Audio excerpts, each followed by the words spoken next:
Have you depended on the news for some of the information you're getting, and who do you think's been doing it well and who maybe not so well? I haven't really depended on the news because I've been here for a lot of it, and I'm a teacher in Middleton, and we have very good communications about what's been going on. Yeah. But I find that there are certain media outlets that are giving us very accurate reports of what's going on. I particularly appreciate WISC in Madison, who appears to be very even-handed and also very accurate in a lot of what they're reporting. I watch MSNBC every night because I simply appreciate the fact that they are honestly supporting those good people who have been up here every day, all the good people who take care of other people in Wisconsin. I don't think the administration could get its facts straight to save its life. And I'll leave its soul out of it because I'm not sure if they got its soul anymore. Do you think the media are putting that in perspective, doing their job and calling them on it when it's Every media outlet is biased, okay? I mean, that's a fact of life. Some are more biased than others. Some try to act like journalists. You may recall journalism being a science and business of being precise and getting the facts straight and trying not to take a side in an issue. Well, we're a far cry from that in most of this country, but some of them are better than others. I've appreciated CNN some. We've appreciated the support we've gotten from outfits like MSNBC and Big Eddie and their evening lineup on TV, as they've actually been out here walking the streets with us. The word's beginning out. Disappointed. I listened to Wart. I mean, I didn't even know about MSNBC before this, and now I'm watching it every night. I'm so radicalized. And I'm just a middle-class retired teacher. You know, I've just been politicized and radicalized because of Walker's tyranny. Yeah. Immoral tyranny. It's unbelievable. Have you had disappointments in terms of what you've seen in the paper or seen on TV news or other places? Oh, yeah. They haven't been covering it. I've heard that they've been saying, terrible things about the slobs in the Capitol. I was in the Capitol every day. People were being very respectful. There was, there are just so many distortions and lies. As opposed to, it's been rather comedic watching some of the main networks like ABC and NBC and CBS. They get people out here who aren't even accustomed to being in Wisconsin. And you can tell because they're going into massive shivering attacks. They've never been here before. Remember that guy we saw from ABC? That poor guy looked like he was getting hypothermia, and we were still walking around with our coats open because it was barely even getting interested. Any highlights of the coverage that's the kind of coverage you like to see? Well, again, WRT has been wonderful. They've been keeping me up on what's going on for the, to get me down here for the rallies. You mentioned MSNBC. Any of their hosts or any of the coverage that's especially memorable? Maddow and Ed Schultz. And Colbert. I've never watched him before either. He's dynamite. Yeah. And it adds a little comic relief from I can't stand watching Fox News, but I've seen that Fox News in various situations have absolutely lied. I've been in the situation here where I've seen the numbers, I've seen the peaceful demonstrators, and it really bothers me to hear their lies, to hear them saying that we're not peaceful, and to hear them talking about vast numbers of Tea Party protesters when they're just not. And I think the most truth has been from MSNBC and like the Ed Show. They seem to have it pretty accurate. It's an ongoing struggle for anybody working for the media to try to get the facts right.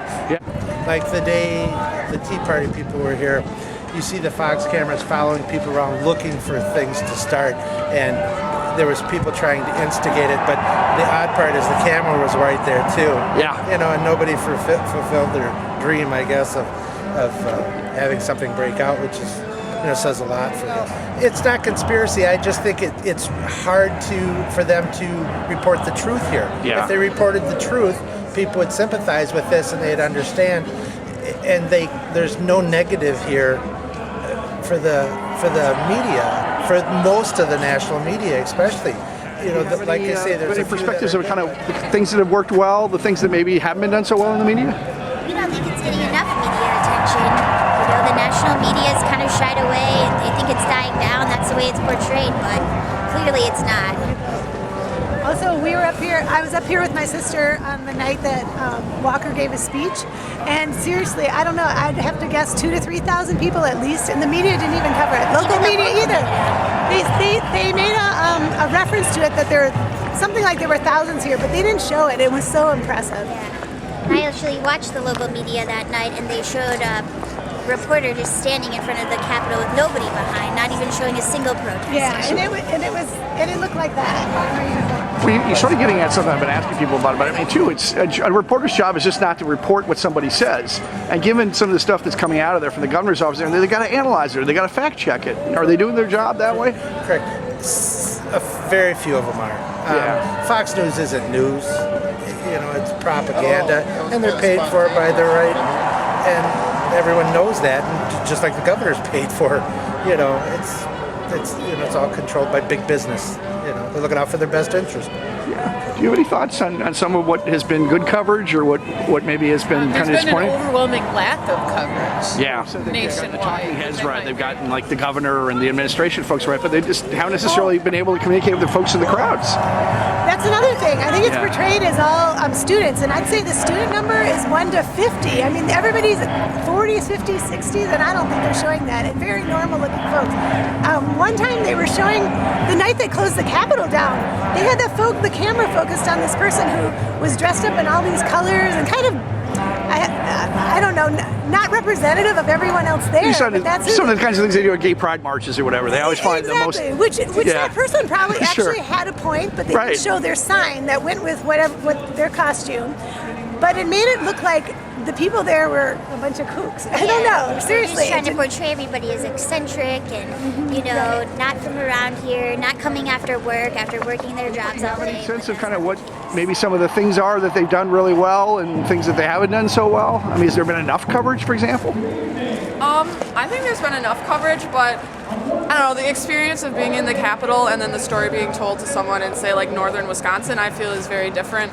And I don't know, I couldn't find a way to transmit it through words, but it seems like they're focusing on funny things, like just in the New York Times, like yesterday maybe, I don't know, it's all a blur, but they're like focusing about like Fox lies. Yeah, that's what I've heard too. CNN lies. I agree with that guy. Yeah, I just passed my words on to the guy with the guitar. Any thoughts on what they've done well? Ditto the guy with the guitar. There you go. Fox News has deliberately lied, and that's what you expect from Fox, right? I feel that certain programs have analyzed this relatively well in terms of how it impacts the national level, talking about how the labor movement as a whole and the Democratic Party are at risk in this battle. But I feel like a lot of media, like CNN, tries to focus on the Scott Walker side and this movement side as two equal sides, as Republican and Democrat. And I really don't think people on the ground feel that way. I feel like they feel it's more of a moral issue of us as the people of Wisconsin versus some certain special interests. So I don't feel like we appreciate that it being portrayed as two equal sides. On the first week this was happening, we were actually out in Arizona on vacation, and I got Channel 3000 when I got back. I was kind of excited. Oh, they seem like they're presenting both sides. But when I started coming up to the Capitol, I started seeing, yeah, they present both sides, but it's pretty minimal on the side that are against Walker. It's really, they do it almost like throwing us a bone or something. Yeah. But like I said, I thought they were doing a really good job till I came here myself. I've been up here. I think this is the 8th day I've been up here, and then I started seeing that no, they're not really presenting the whole story.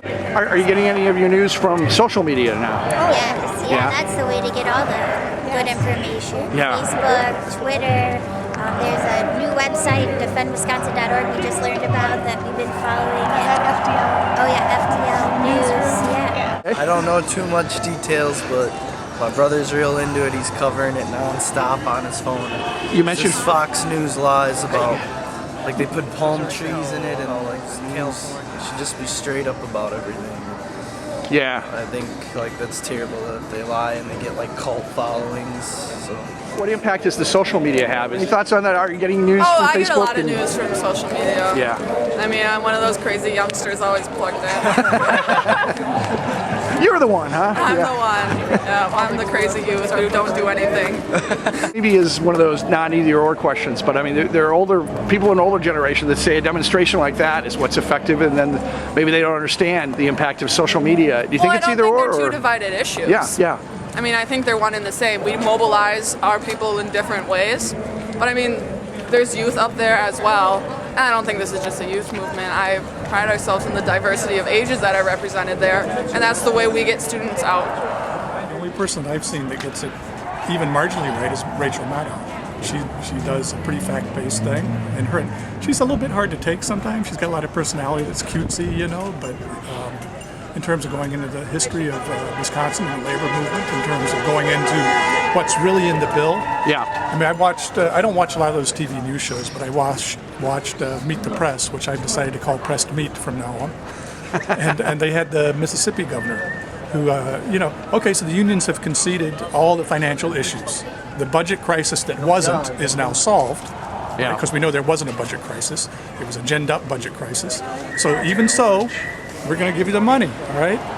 Well, no, we still want to crush collective bargaining. So the rationale that this guy trots out is, well, giving up the money is only a one-year solution. We need to solve the problem down the road, so we got to strip collective bargaining. Yeah. Well, I forget who the moderator of Pressed Meat is, but wait a minute. Have you read the bill? The bill is stripping the right to collectively bargain over working conditions. Right. It has nothing to do with wages and benefits. And David Gregory, it has to do with taking away the union's ability to say, hey, wait a minute, there's asbestos in this school that we're working in and that your children are going to. Right. Maybe we should solve that problem. That's what it would strip. So why don't we get the facts? And David Gregory is going to the same old talking heads to the officials, but he's not necessarily going to the people behind this. Yeah, I mean, look, it is either the height of incompetence or it is conspiratorial. It can't be, it has multiple choice, right? Are you ignorant or are you part of the problem? It's got to be one or the other. Because, what do you think because I have not spent very much time on this issue, and it's not hard to find this stuff out. Yeah. Not very hard at all.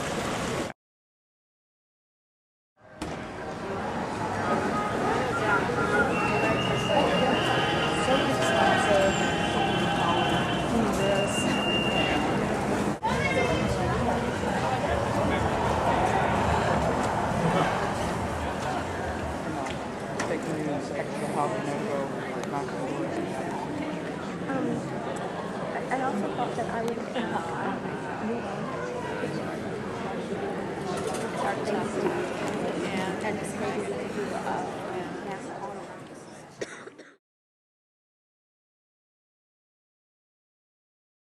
Good evening and welcome.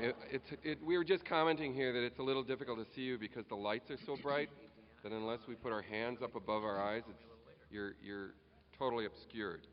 But anyway, thank you very much for coming. A lot of these events that are taking place are happening kind of at short notice and very spontaneously. In fact, there's stuff going on right now at the Capitol, so we appreciate very much your coming here. But I also want to thank Henry Doan, the owner of the Orpheum, for very graciously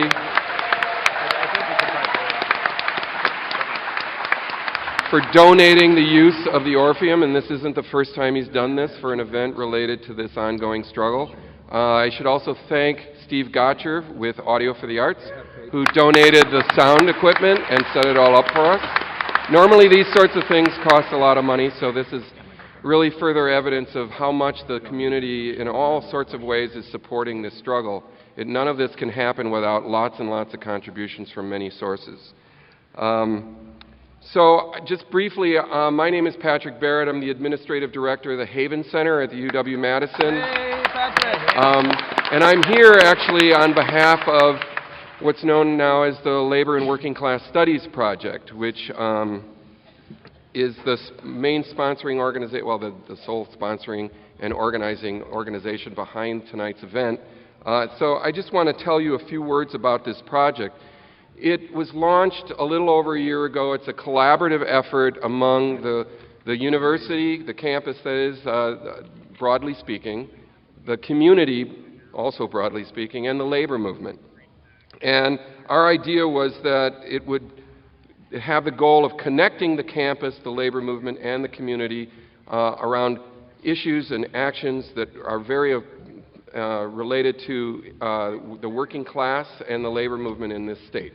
And the inspiration for the project was not only the observation that there's been a very long, decades-long, really, decline in the status of living standards among workers in this state and in this country more generally, but also in the labor movement, and the two things are very closely connected. But it was also inspired by something that's known as the Wisconsin idea. And as many of you know, the Wisconsin idea holds that reason and decency should inform issues of public policy.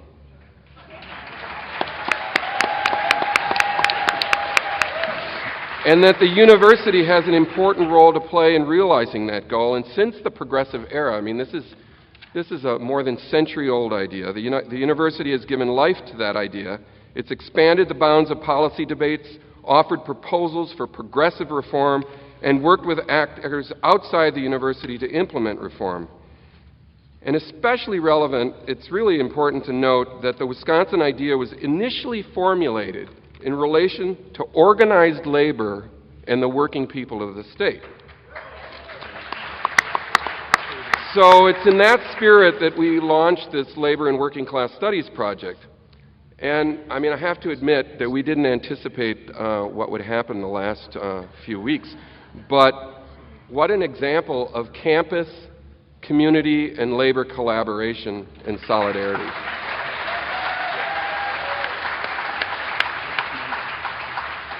One of the most important consequences of this extraordinary, and I would describe as really beautifully decentralized grassroots mobilization, is the rare opportunity it's created for examining and understanding the political and economic and historical context of this struggle that's going on. We really now have the opportunity to delve into these issues in a way that people typically don't, and pay attention and connect the dots in a way that people typically don't. So we intend to hold additional educational forums, teach-ins, and if you're interested in learning about them, we're going to be circulating some clipboards where you can sign your name and indicate your email address, and we'll make sure to let you know what additional events are taking place. Another teach-in will in fact take place next Friday at 7 p.m. at the First United Methodist Church on the economics of this struggle. And that's at 203 Wisconsin Avenue, very close by the state capitol, about a block and a half away from the state capitol. Another very brief announcement I want to make is that Rainbow Bookstore has set up a table out in the hallway where you can buy books, but you can also talk to Mark Bracken about a new project that Rainbow has embarked upon, which is a collaborative media bazaar. So, it's really, I think, not possible to exaggerate the stakes of this struggle. They're really, really enormous. And therefore, it's not surprising that one of the main battlegrounds of this struggle is how it's being covered in the mass media. So tonight we've assembled a group of people who can speak to this issue in a way that I think few people can, and I think who also demonstrate once again how rich and fortunate this city and this state is to have neighbors like this amongst us. And so I want to briefly introduce this gentleman to my right, who's Bob McChesney, who's probably the leading critical scholar and expert on mass media in the United States and the founder of Free Press, which is by far the most important media reform outfit in the country. And he's going to both facilitate this conversation, but also he's going to introduce the panelists and explain the format that we're going to use tonight as the conversation unfolds. So I turn it over to you, Bob. Thank you, Patrick. And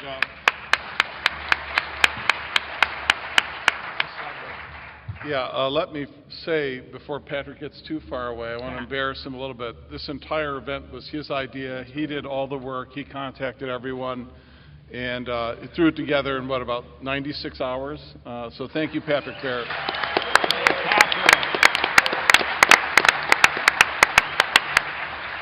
Well, thank you all for coming. We're joking up here. We feel like we're being grilled by the Stasi. We can't see anything.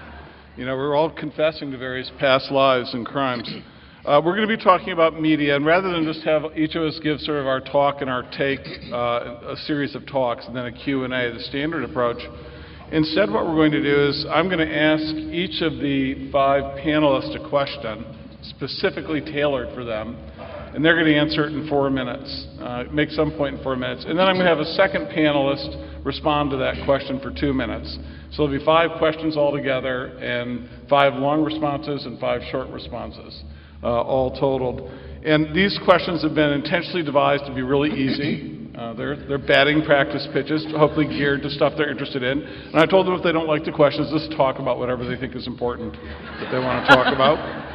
And because it's like, what is that, Hollywood Squares, the Paul Lynde factor, I tip them off ahead of time what the questions will be so they can prepare funny jokes when they first hear it to get you loosened up before they go into their answer. So that's basically how it's going to work. And then after that, and that'll take hopefully no more than half the time, we'll take questions from the audience. And because we cannot see anything, nothing, we're going to simply have Patrick and some of the great people he works with will be distributing index cards you can write questions on, and just hand us the written questions rather than try to see people in the audience. And we'll announce when that starts, probably in about 20 minutes or so. Let me start with an anecdote before I ask the first question. A good friend of mine named Tom Frank, who wrote a book called What's the Matter with Kansas, and deserves applause, and a bunch of other books, and he writes now for Harper's, he used to write for the Wall Street Journal, called me up on Monday, February 21st from Washington, and he was looking at that morning's New York Times. And he said, wow, I saw this article about how these union workers in Janesville are supporting Walker. And he said, this sounds like really intense. You've really got this sort of class warfare between the working class going on in Madison. And, I said, Tom, it's really not quite like that. If you come here and actually experience what's going on, I think you will find that image is almost non-existent if you were actually to come to Madison or even the entire state of Wisconsin. And I said, I'm really amazed that these 2 New York Times reporters could find a union member in the state who supported Walker at this point in time. I mean, that was really, they should get a Pulitzer for that almost. That's the hardest thing to do. And then we find out, of course, I think as everyone in this room probably knows by now, it came out a couple of days ago, that these bozos at the New York Times were totally tripped up by some guy who was never a union member. He just told them that. And so they ran this complete story on the front page of the New York Times, burying a much more important story on the Koch brothers' funding of the right. They ran this lame story to make this point, and the entire thing was bogus. It was false. An extraordinary statement. Well, in any case, Tom did come out, and he spent the last 4 days here. He just left this evening to work on a piece for Harper's, and he's hung out a lot with John and some of the people on this panel, and met with everyone all across the political spectrum. And I think he came thinking he was going to do a piece called Populism versus Populism, sort of the unions versus the Tea Party crowd. And when he got here, he realized there was no populism on the other side. There's populism, but it's the progressive kind, Wisconsin populism, and I think he was astounded by what he experienced here, not just in Madison, but he went with my dear brother, who I'm about to introduce, down to Union Grove and tasted some rural Wisconsin populism, and he enjoyed that too. Well, let me introduce the panel now before I go any further, and we'll start down at the far end. Lisa Graves down there is the Executive Director for the Center for Media and Democracy, based here in Madison.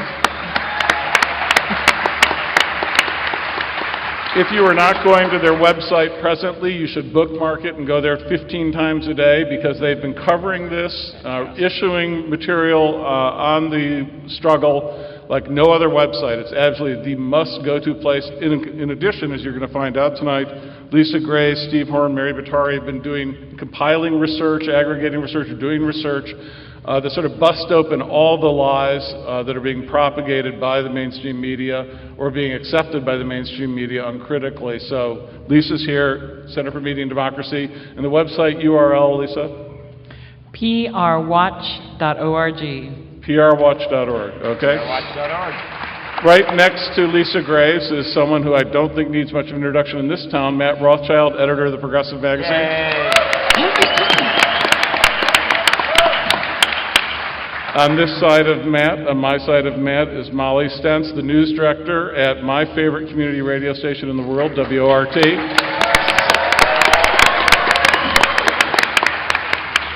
And another person, we have a lot of people I don't need to really introduce, do I? Another person that needs no introduction in this town, Frank Emspak, the head of Workers Independent News.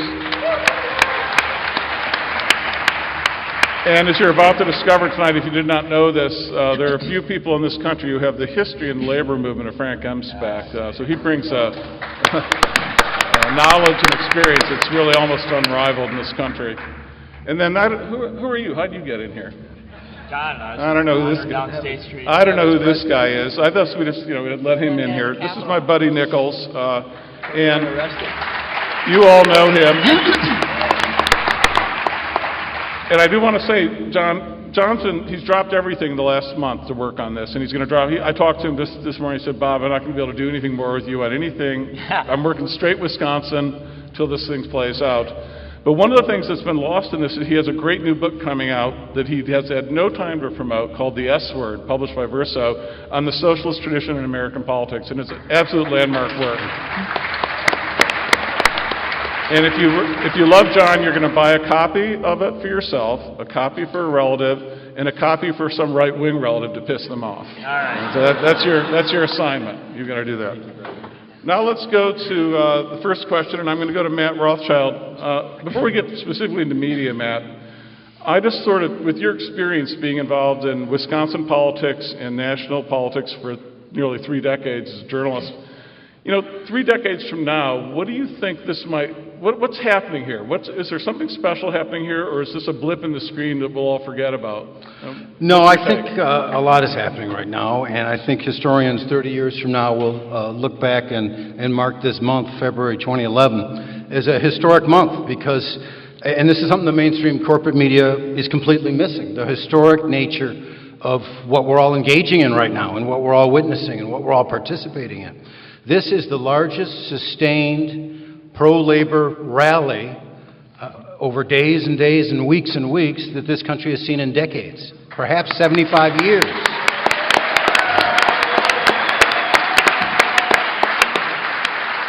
And it may be, and Frank can correct me if I'm wrong, it may be the single most sustained rally for public sector worker unionization in U.S. history. Yep, that's right. That's right.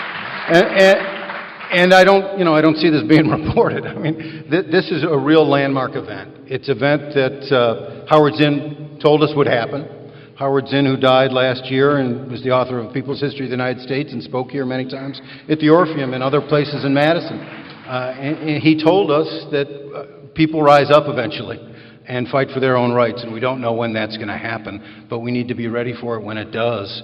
And so that's really the second major point I want to make about what's going on right now. First is the historic nature. Second, this is the beginning of the fight back. This is where people stop taking it lying down. I've been waiting for the fight back for years now. We've got middle-class wages have stagnated over the last 3 decades while the 1% has made out like bandits, and people took it lying down. For 3 decades they took it lying down. Over the last several years, we've had 15 million people thrown out of work. And mostly, people are taking it lying down, it seemed. We've got 5 million people who got kicked out of their homes over the last 4 years because of foreclosures, because of unscrupulous bankers. And for the most part, it looked like most of those people were taking it lying down. And so I think a lot of people thought that people would continue to take it lying down. I think Scott Walker thought that. I think the Koch brothers thought that. I think corporate America thought that. And they could get away with this, and people would stay asleep. But this was the moment where people started to fight back. Fighting back here in Wisconsin, and the fight back is infectious, in the best sense of the word. It's caught on in Ohio. You saw it in Columbus all week long. It's catching on in Indiana. It's catching on in New Jersey. So this is where the fight back started.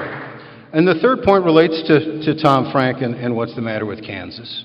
And that is, this was the moment where people recognized that their economic interests surpassed their curiosity about some social issues. This was the moment when people stopped being distracted and divided by social issues that Republicans and corporatists tried to infect them with, and recognized that they had more in common with each other throughout the working and middle class than they did in opposition to each other and everyone who shared their same economic interests. This is a huge, huge thing. All right, well, thank you, Matt. Lisa Graves, a little follow-up, if you'd like. Sure, I was going to say that I agree with everything Matt said. I think that this moment really is a moment that I think we will look back on as a brand new awakening, as a new awakening for our country. And although I sometimes am prone to hyperbole, I don't think that that's exaggeration. This is a force of people, of ordinary people standing up that has not been unleashed in this way without a bunch of corporate-funded signs, without a bus tour like the Americans for Prosperity is about to embark on in this state, without the help of Fox News to make it into something that it's not. This is a new awakening, and the awakening, I think, has been long in coming, as Matt says, and it's something that we are going to need to sustain, because it's going to be not an instant victory. There are going to be some long days ahead. And that's one of the reasons why when Mary Batare, my colleague at the center, and I were talking about this as it just began, we decided to put every single person on our team on this effort. We basically have worked to produce over 60 articles in the last 2 weeks and analysis and the photo documentation of what's been happening, because not just because it's in our hometown, but because this is a crucial moment in the fight for our rights, and it's a crucial moment in people waking up to what's been going on in the guise of just basic economic policy. There are a lot of things happening in the country right now, whether it's the Wisconsin wave that's been launched here or the Uncut movement, to basically wake people up to how little corporations are paying in taxes. How little, if anything at all. If anything. And yet you see tremendous misinformation from the governor and from his allies. You see talk about how the Medicare rolls are rising. You know, it's a nice way of putting the fact that people are broke and have lost their jobs and don't have health care, and try to mask it in bureaucratic language. But I think that despite the efforts of some of the mainstream media to downplay this, and we'll talk about that more later, I think that they just cannot hide the facts from the people on the ground here in Wisconsin. We will not be deceived by this rhetoric from the governor and from these vehicles, and due to tremendous efforts of you all and a lot of people here tonight and MSNBC and others, we're going to fight back and we're going to win. All right, thank you, Lisa.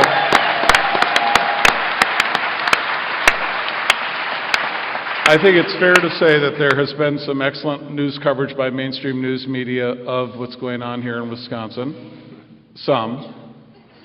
But I think it's also fair to say it has been a distinct minority of the coverage, and that too much of the coverage continues to accept the Walker framing that this is about balancing the budget and fiscal sanity, when there is, at this point, is not a shred of credible evidence to support it. And even a dumb reporter should trip over the evidence to repudiate it.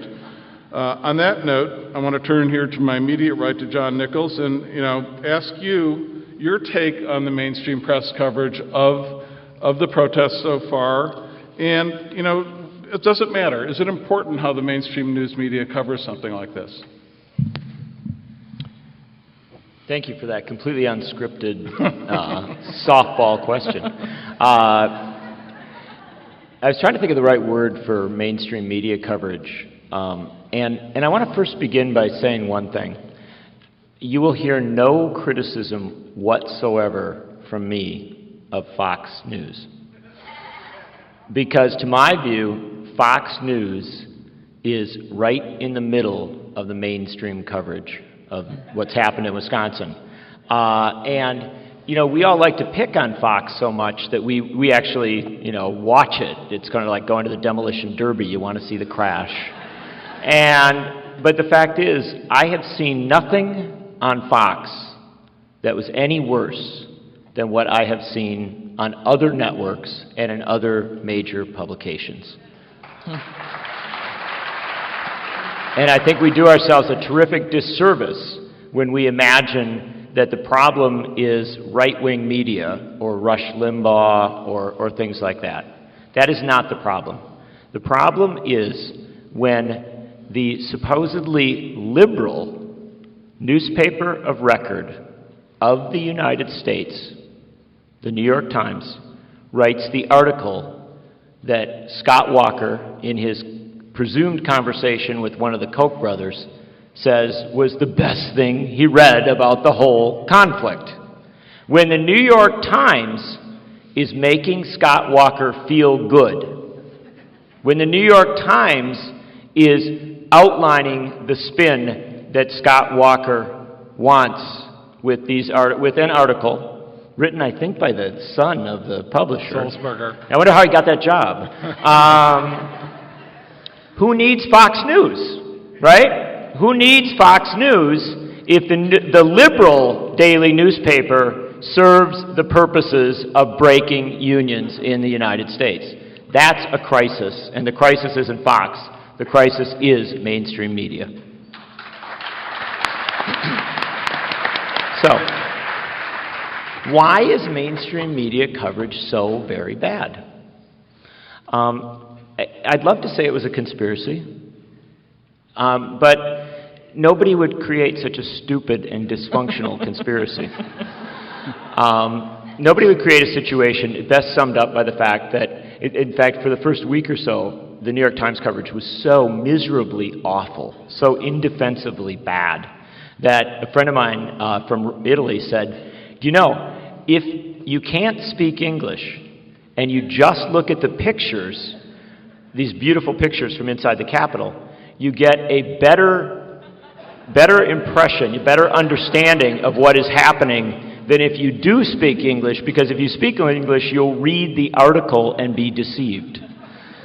And so it's kind of nightmarish. But I'll sum it up by a Time magazine article that was run the other day.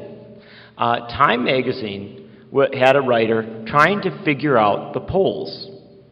And the writer said, when the first poll came out that showed that by a 2-to-1 margin, Americans liked public sector unions and thought they should have collective bargaining rights, everyone in Washington, all of the elite media, said, well, that must be an anomaly.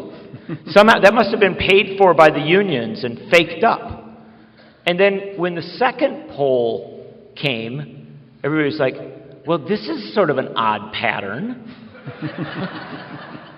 And then when the third poll came, one poll showing 82% of Americans like unions, some genius, probably the Frank Emspak of that institution, at Time, came forward and said, I think I figured out what the problem is here.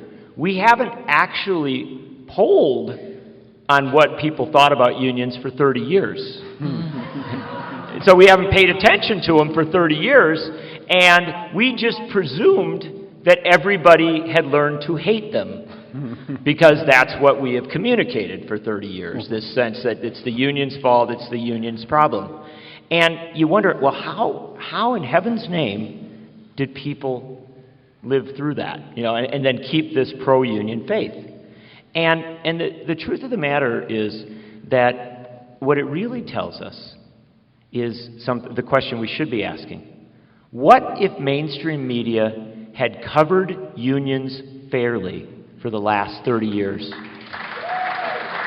What sort of country would we live in? We would have national health care.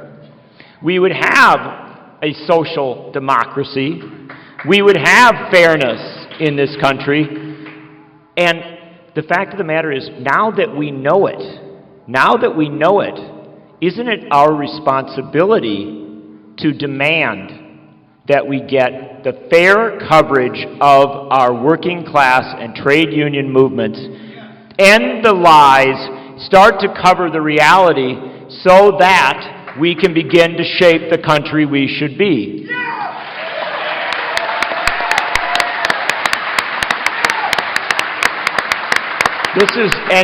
And if mainstream media won't do it, then we're going to have to go out and create our own media. And we're going to have to support the Progressive and WART and PR Watch and WIN and do it ourselves.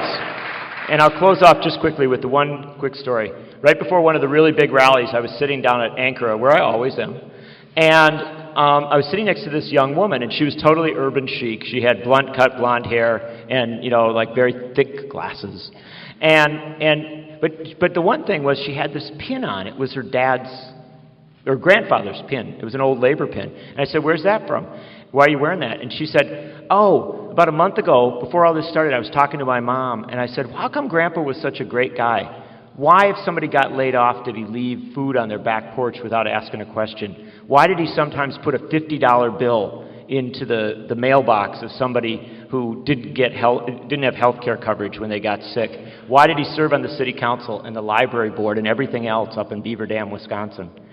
And she said her mom looked at her and said, "Labor. He was a union man." And they had this long conversation. And she said, when this whole thing started, I went in my drawer and I got my grandpa's pin out and I put it on. And I'm not a member of a union. I haven't, that's not where I come from. But I realized, that what Scott Walker's trying to do is take away the thing that made us good.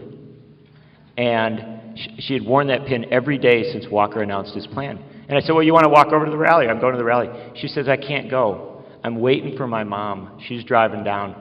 We want to honor her dad and my grandpa." And I think that's the bottom line. The way that we survived 30 years, 40 years of horrible, unfair coverage is we remembered that we are the children and the grandchildren of union men and union women and working farmers and small business owners. And we are finally rising up and saying, we will honor what they made, and we will make something worthy of their tradition and their contribution, something worthier than what the media would make us be. Thank you.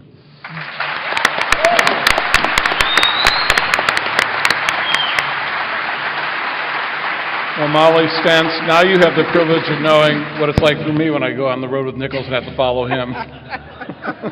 Good luck. Thanks. Well, I have to say, as far as the mainstream media goes, I think there's a bit of a structural problem, and that is that they're too far away. They're looking at us through a magnifying lens, and they're looking at us as though we're a science experiment and wondering, what it is that those people in the rotunda are doing, and what's going on in there, and what are those people over there, what's happening? It's this sense of confusion at the lab rats, because they're relying, as you said, on polling, which is a distorted view, my belief, and they're not actually there where the people are, talking to people as you are, in the cafes, in the restaurants, on the buses. If you've ridden the metro buses in the past 2 weeks in this town, you know exactly what's going on with everyone in this town.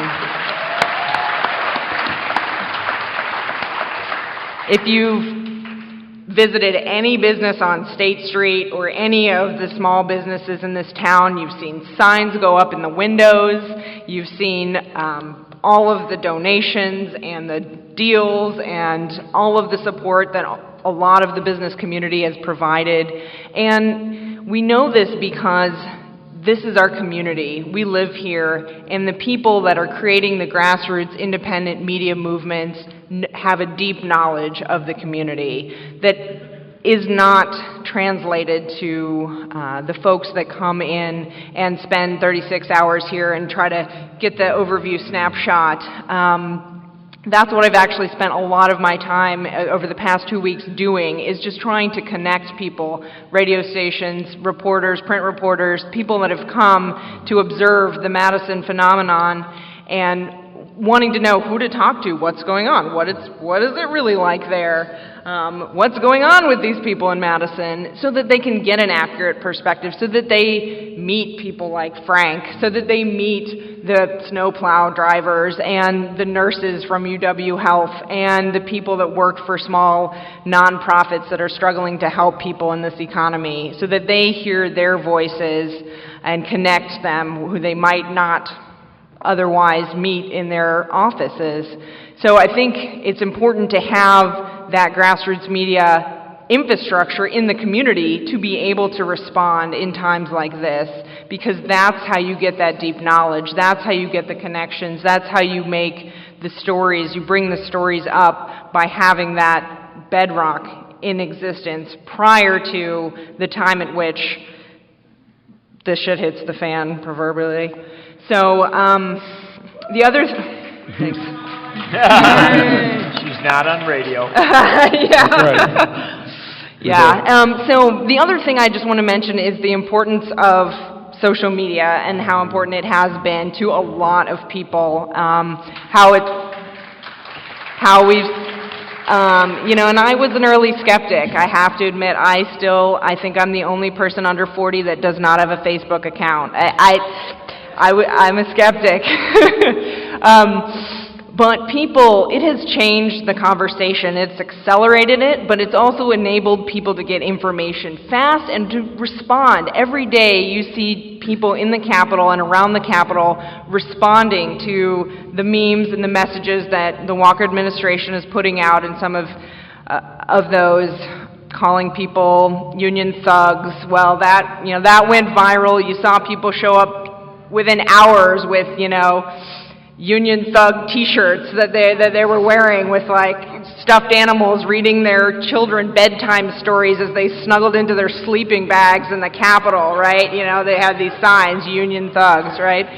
And so, people get this information, it transfers, they're spreading it, people to, person to person, honestly, directly, grassroots communication, and that's been amazing to watch throughout the Capitol, to get messages out within minutes, to mobilize people, to give them public safety information, to give them tips about strategy and organization through Twitter. I mean, it's been incredible to see, and I don't think I don't think the mainstream media or the print media has been able to quite keep up with that. All right, well, thank you very much, Molly. Molly. Yeah. Now, at this point, I think we'll have people send out the question cards, and they're going to be coming. Oh, they've already been around. Hey. All right. We got a pile. Well, we're not going to get these yet, but if anyone else wants to write some, go right ahead, and we'll get to these in a second.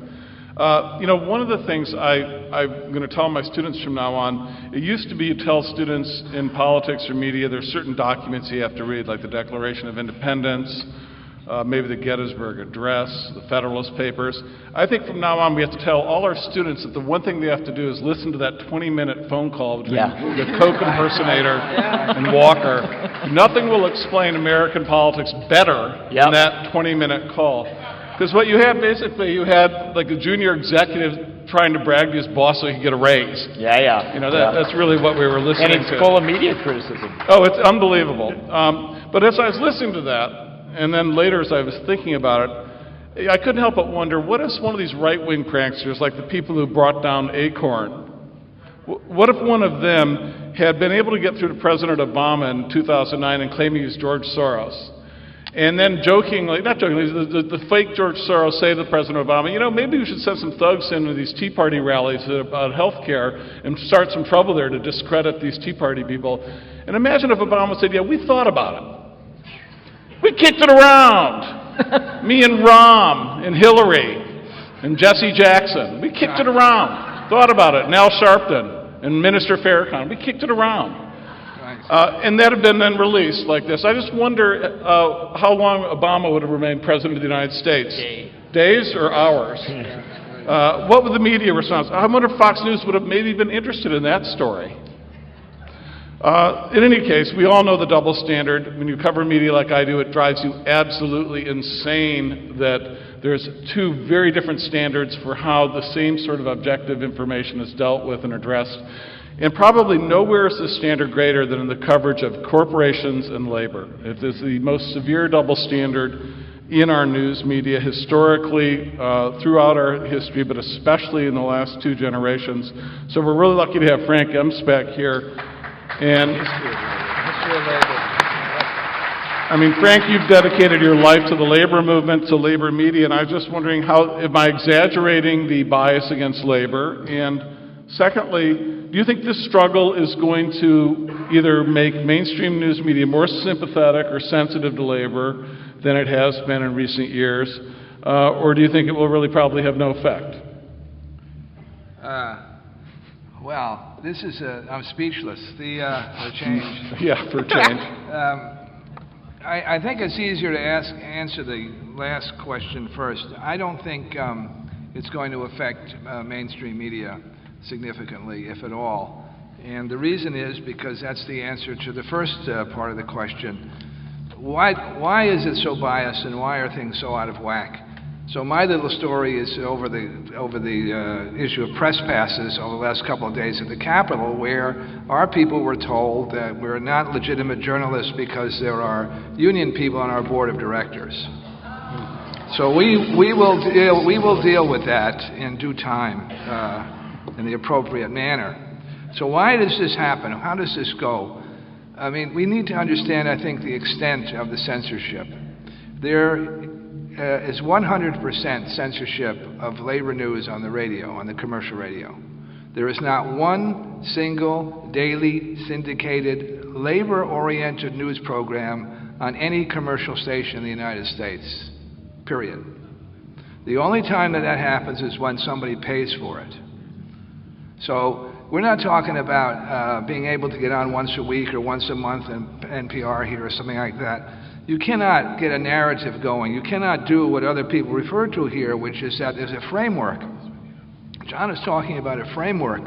You don't have an alternative framework any place in commercial media, period.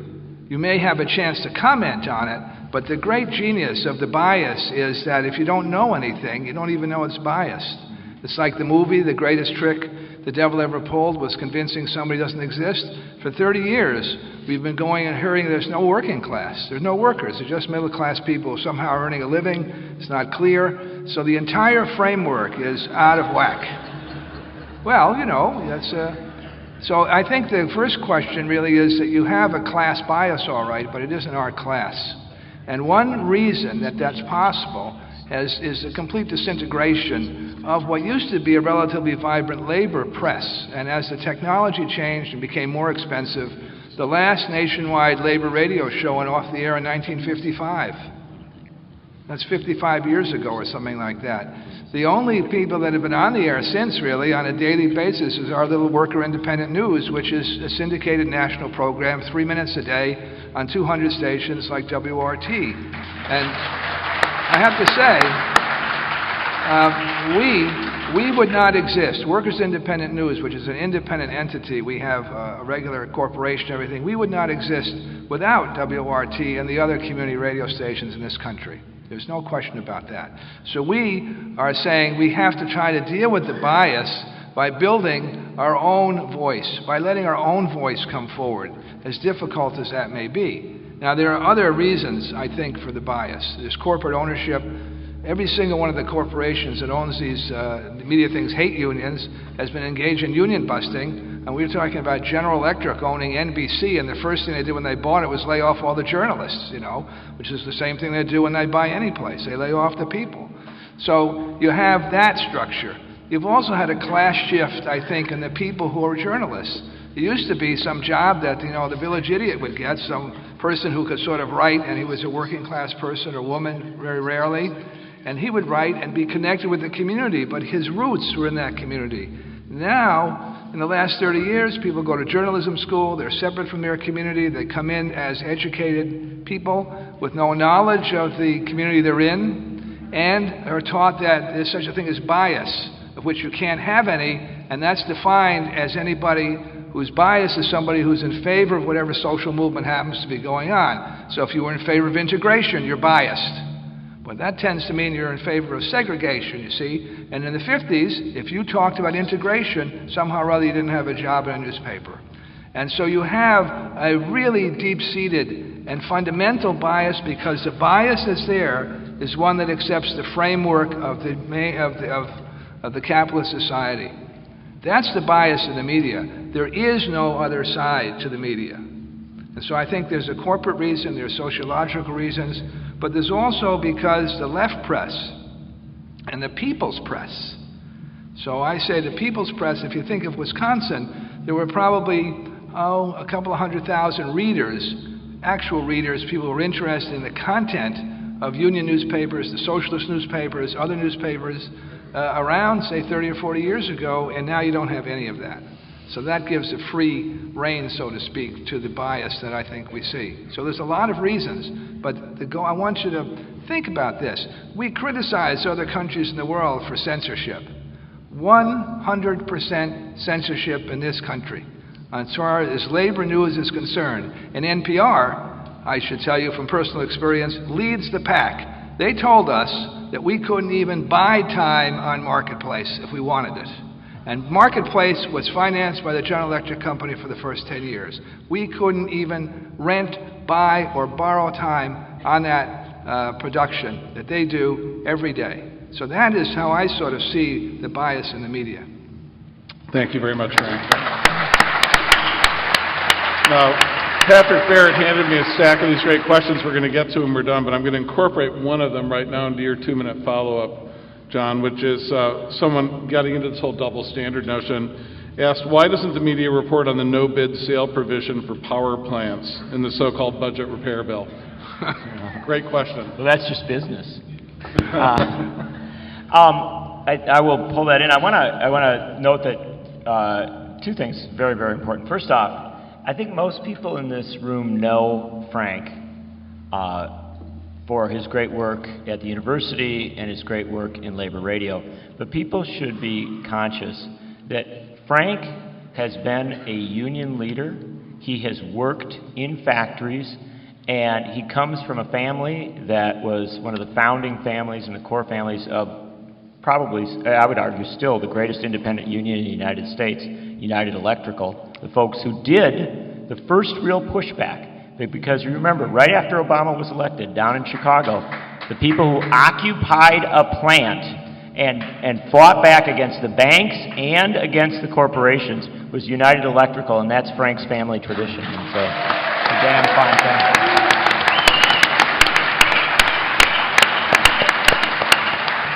So Frank said we criticize other countries for censorship. Amusingly enough, we also criticize them for breaking trade unions. Right. And I just think that it's a critical thing to come off what Frank said.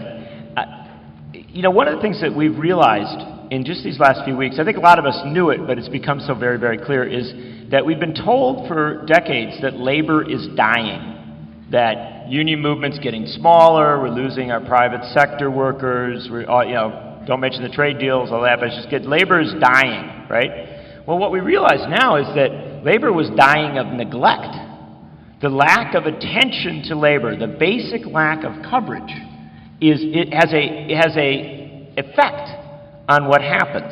Because if people do not see organized labor as the alternative to corporate power, that people get to organize collectively and then push back at corporate power, then then it's not there. It doesn't matter. And as a result, it is pushed to the sidelines in so much of media. And I think this is a critical point at which we should recognize and celebrate. We've been criticizing major media, but we should recognize and celebrate that there are some major players in national media who have gotten this story right. And they got it right because they've been covering labor for a long time. And the fact of the matter is that on the Sunday night after Walker announced his budget repair bill, Amy Goodman called me and asked me to Skype the next morning on this bill. She was ahead of NBC, ABC, CBS, and everybody else. Amy Goodman's Democracy Now!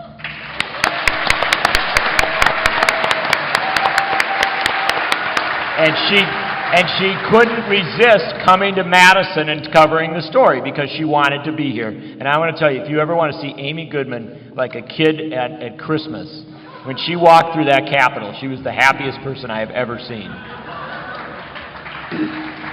And on the first Tuesday, literally the first Tuesday after this thing broke open, as the first rallies were being held, Ed Schultz started covering it live on NBC of all places.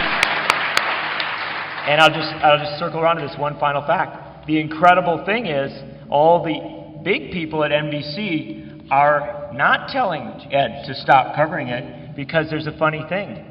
Americans like stories of working people pushing back. This is a popular story that attracts viewers. And so the fact of the matter is, even some of major media is starting to realize this odd thing. Labor, working people, is a good tale. Now, how do we tell it? The way we tell it is, it goes to this question here. The question about the power plants, right?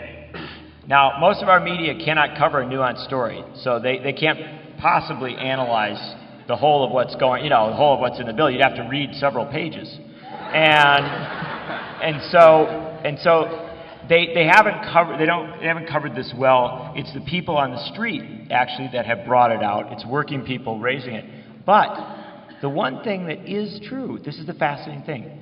They do cover, they go, oh, it's Koch Industries, it's the Koch brothers. They will talk about these things because, and this is the thing that drives me the most crazy about media coverage of workers and working people, is that no corporation is ever covered as the corporations or the phone companies or the internet companies. They always name them. They have their respect. They have their dignity. You are Google. You are Yahoo. You are something. But when major media writes about unions, it doesn't even name them. It just says the unions, right? There has been so little respect and so little knowledge for the organizations created by working people. And I just want to say that's one of the critical things we have to demand. When the AFSCME workers in Memphis in 1968 marched, with their signs said, "I am a man." Right? That simple message. You deserve to be identified as a human being. Well, if we make any demand on major media coming out of here, one of our first demands be that if you're covering unions, at least write the name of the union that is involved out so we know who it is. And maybe a working person who's in a sector, the public sector, sees the name AFSCME or AFT or MTI or one of the unions and says, oh, I might call them up and join them. Right. You can't join something you don't know the name of. And so I go to that core message that our media has been so neglectful of labor, so dismissive of labor, it doesn't even give labor a name. And I think that now, finally, we have a little bit of opening, and we ought to be the roughest, toughest media critics around. We ought to write a letter. We ought to make a demand. We ought to put up a picket line. If there's a story that involves labor and it's not being covered, or it's being covered in a neglectful or irresponsible way, we ought to be in their face as much as we are in Scott Walker's face. All right. Rachel Maddow, to her credit, has pushed the political side of this story a great deal on television. and emphasized how the whole notion of defunding the institutions that support workers' rights, primarily but not exclusively the Democratic Party in this case, that part of this is bankrupting them so that corporate interests can dominate both political parties and their favorite party will dominate the other one.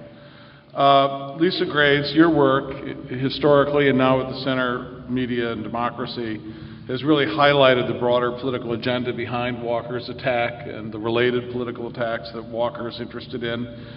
Tell us a little bit about what that agenda is and how the media have communicated it or understood it and explained it to people. Sure. And I just thought I would start just by telling you I am new in town. My husband and I moved here about a year and a half ago to take on the Center for Media and Democracy when John Stauber stepped down. And so we returned to Wisconsin. We went to college in La Crosse, but we were stuck in Washington, D.C. in the Beltway for about 14 years. And so I think I might have been the most optimistic person to escape from the Beltway. And I tell you that in part to say that my great-grandfather, James McDonnell, was a union organizer. He organized the shipyard workers in Boston, in Quincy. And when he got tuberculosis, they sent him to Colorado and he organized the tramway workers when we used to have trams in Denver. And so I came to Washington in part to try to think about how our government could be better for us, for ordinary people, for people like my family, as opposed to just the wealthiest interests. And from that vantage point, I saw enormous corporate influence, an enormous sort of right-wing fringe influence masquerading as moderate or normal or reasonable.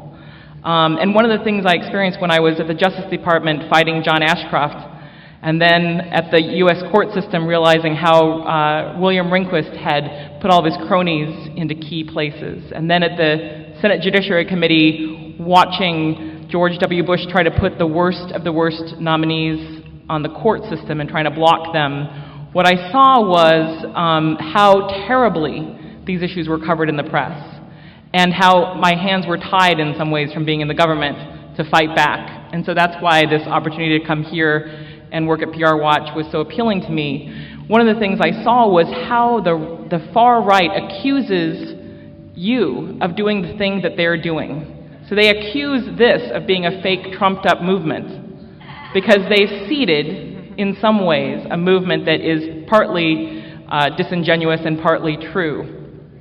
They accuse you of being thugs. Well, I won't go there.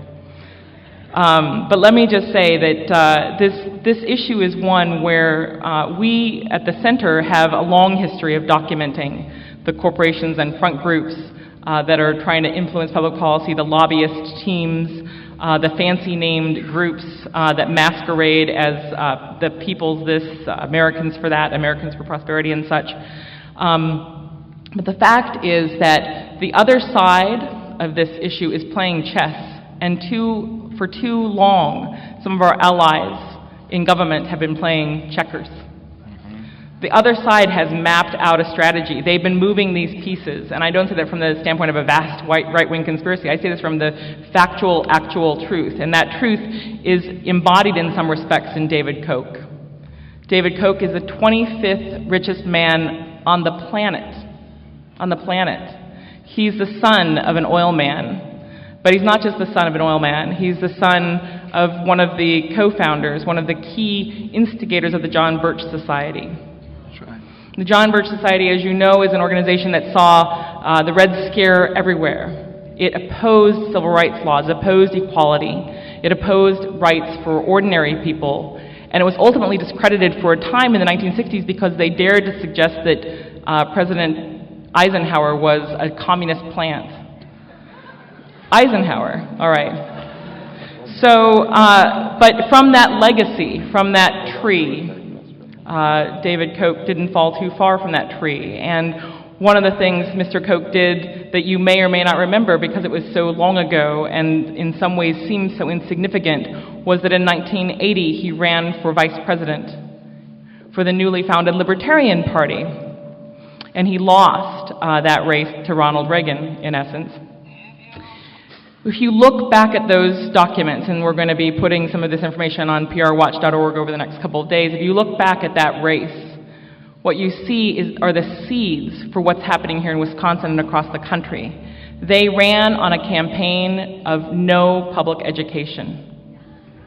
They wanted to kill public education. They didn't think it was legitimate to require taxation to sponsor public education, the education of people. They ran on a campaign against basically public health care. They ran on a campaign to privatize Social Security, to basically keep the people who were older in Social Security and then cut it out and create these private retirement accounts that you've heard so much about. They ran a campaign against corporate income taxes. They ran a campaign against basic public health access. It's really a Darwinian sort of philosophy. And when David Koch lost his race for vice president, he decided to seed a movement. And he has spent the last 30 years spending millions and millions and millions of dollars planting these ideas in a bunch of different groups, helping to move them forward and try to give them legitimacy through groups like ALEC, which creates so-called model legislation, like some of the legislation that the union-busting legislation in this state is built on, to promote other anti-regulatory measures that basically advance his corporate interests, which are trying to discredit science on global warming and climate change. So you have a situation here in which it's not just Koch. He's just one of many millionaires who have found that their millions go a long way in politics, and they certainly went a long way in Wisconsin. We were the ones who found the Republican Governors Association ad online thanking, basically patting themselves on the back for getting Scott Walker into office and talking about their $5 million investment in Scott Walker. So we vote, in a democracy. We think we're actually voters and this is a democracy, but they invest in candidates and they expect returns on that investment. And this budget that you see is a return on those investments. So let me just pause and say two more things. I've got a few minutes, right? 2 minutes? 1 minute? Sure, go ahead. Okay. So the first I would say is we have a lot of work to do to fight these guys and to push back and to document it. But I think there's tremendous appetite. The American people, just because the coverage has been so terrible, abysmal, they don't know how little corporations like Bank of America that got a huge bank bailout paid in taxes and income taxes. They don't know how much Merrill Lynch paid in taxes.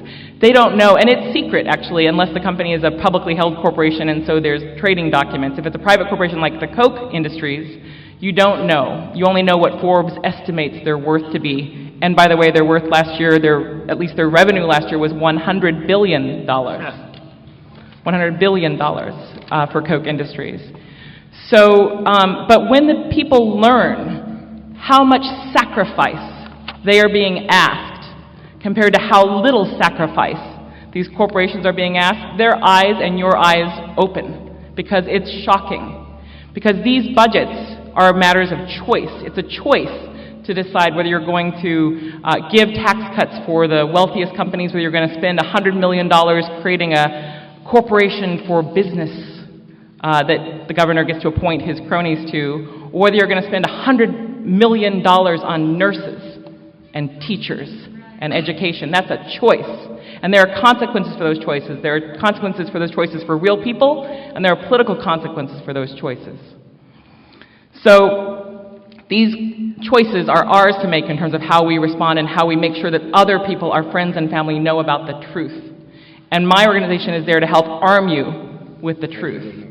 And one of the things we've done, it's a small thing, but on John's note, is that we have decided we're not going to pay that much attention to Fox News, but some of the other stations, some of the other places like Associated Press, which is all across the news and all across the internet, has been giving terrible coverage. And so I've been fighting them for a number of years since Washington, and I decided, I'm just going to put their phone number on our website, and you can call.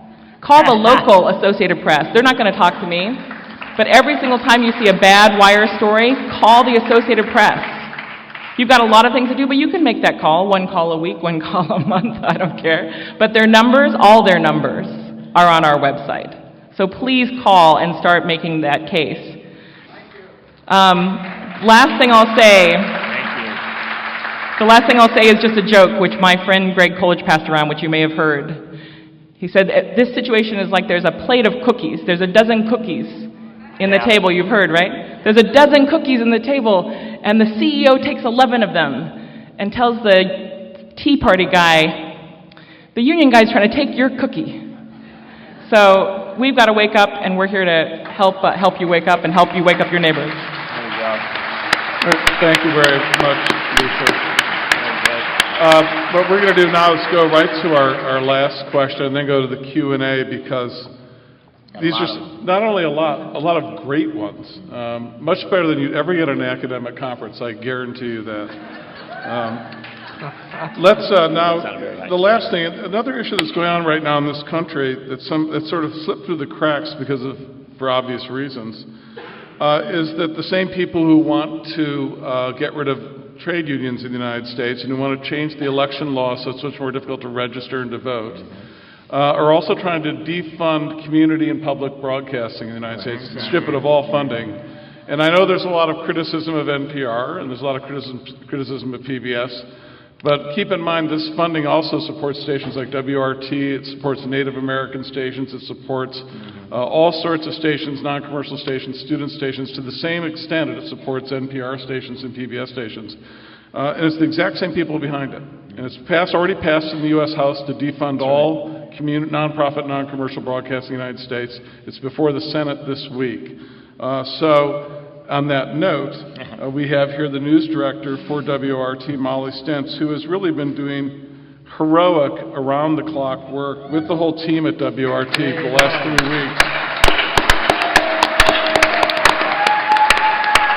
And Molly, I don't want you to talk necessarily about the funding issue. I just wanted to get that out there. But more what I'd like you to talk about, if you don't mind, is, you've been covering this story. What are you seeing, you think, that the other story, what are you covering, what are you finding that's just not being covered when you turn on the TV and the mainstream coverage? What are they missing? Well, I think it's a story about shared sacrifice. You've heard the meme from the Walker administration, and I've seen it repeated. I've heard it repeated among a number of journalists. Well, what kind of concessions are the unions willing to make? What kind of concessions? Is 6% too much, or is 7% a better figure for the health care? Or your pension? But not the critical analysis of where the tax revenue is coming from, or why tax revenues have declined, or why under this budget they may continue to decline if the Department of Revenue continues to be underfunded as far as tax collectors go. And this is not even talking about raising taxes, this is just collecting the ones we've all agreed are owed. So that piece, I feel like there really hasn't been that analysis, but yet people on the street get it. I just talked to a nurse outside from UW Hospital, and he said, I got the answer to this budget problem. All these people can't come up with a budget solution, and he said, I am willing to kick in 10% of my net worth if which he estimated, minus the credit card debt, the medical debt, and the house payments, all of that, it's only a few $1,000s.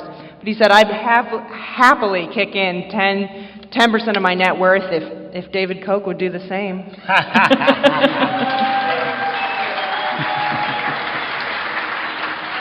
And that's not even progressive. That's a flat tax. That's not even progressive taxation, right? But imagine what that would be, So folks, working folks, they get it. They see what's going on. They see what's happening to their paychecks versus their cost of living, But what needs to happen is popular education, and that needs to come through our schools as well as our media. I think what has been the most exciting thing for me personally in the past few weeks here is I feel like this has been Wisconsin's biggest civics lesson. Yeah, that's right.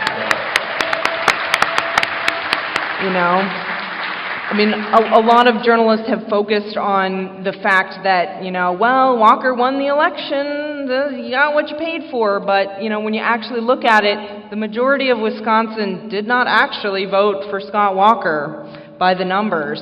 A lot of people sat out the election. A lot of people did not choose to participate in the political process.